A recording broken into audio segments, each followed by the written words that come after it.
Yung punlaan natin, ini-spray natin itong Rice Max. Halos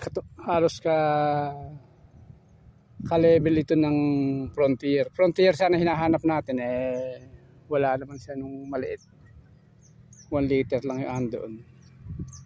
Magagamit din naman natin yung kahit binili natin yung 1 litro, kaya lang pangkwan lang muna, pangpunlaan lang muna ito tinira natin kasi may mga damo-damo nga rin.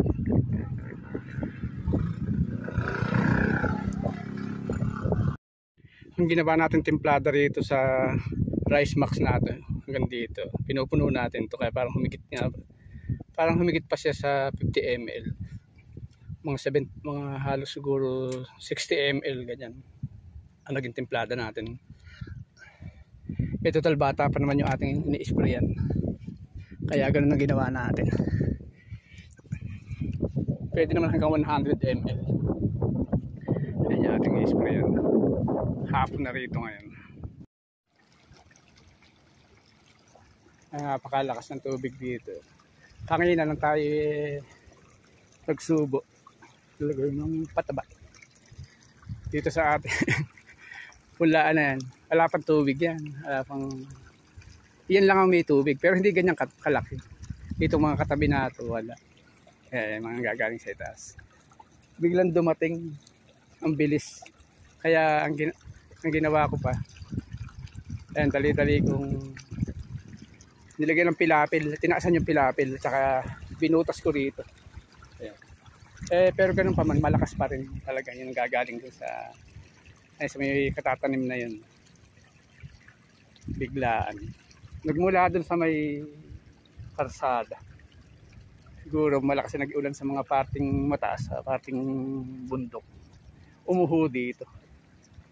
Pero doon sa bayan, halos hindi naman namin naramdaman na umulan. Dito siguro nga sa kataasan, umulan ng malakas kagabi. Kaya malakas na naging dating yung tubig. Yan yung ating punlaan. Madaming tubig. Ayan, napigil na natin yung tubig. Yung papunta sa ating punlaan. Talagang malakas yung dumarating .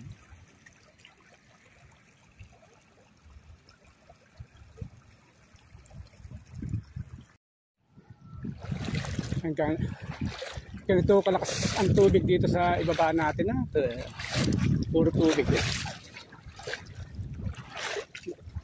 Hindi pa nag-uulan, minsan lang. Kaya lang sumabay dun sa patubig. Na malakas din patubig.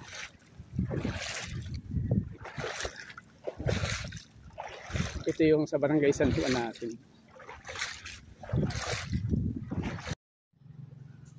Nagpapatubig naman tayo dito sa Snake Road. Kabaliktaran naman ito nung sa kabila. Yung sa kabila naman pinipigil natin yung tubig. Dito naman pinapapasukan natin.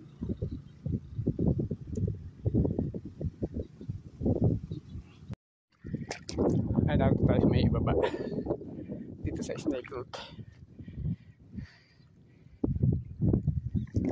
Lagyan natin ng pilapil na tinasan natin pilapil dito sa lugar natin. Para yung tubig niya hindi lumabas. Ay, nangagkatubig din siya yung pagkakapatubig natin ngayon. Ang hindi lang yun nandun sa may makakabila ng ating punlaan. Okay na rin yun. Nasa dito yung natubigan.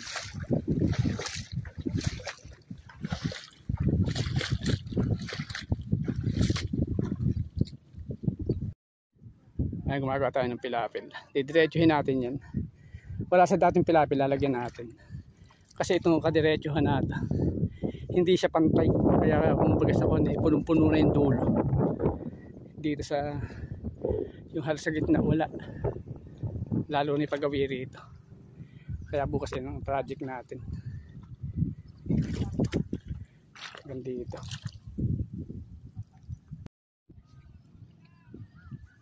Narito tayo ngayon sa Snake Road. Snake Road. Sa Barangay San Juan. Na nabasag pala kahapon ito nila Badoy. Hindi natin napansin kahapon na tinira pala nila ito. Andun kasi tayo sa kabila eh.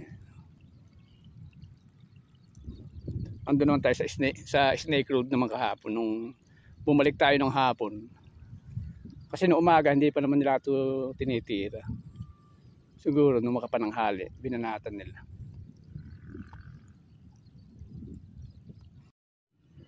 Ito lalagyan natin ito ng pilapil para mapipigil niya yung tubig dito sa gawing kanan natin nato. Kasi mataas itong lugar natin. Ayan. Lalagyan natin ito ng pilapil na pa. Ayan. Doon sa mga nakikita natin na lupa na yan. Yan ang tutumbukin natin. Ayan, ito kasi mababa itong lugar na yan. Ayan na. Nakagawa na tayo ng pilapil na maliit. Pero yan naman, pag kasi tumigas na papatungan, paulihin natin yan. Lalakihan natin yan. Para maganda siyang pumigil. Eh ngayon kasi parang kung hindi natin papatungan yan, malulusaw din agad yan. Parang pansamantala lang yan. Pero pag pinatungan natin yan, halimbawa tumigas na siya. Eh kaya lang, hindi siya basta-basta titigas kasi babad sa tubig. Pero oras na pinatungan natin yan at tumindi na siya, eh medyo maganda na yung magiging natin. Titibay na yan. Ito lalagyan natin ito.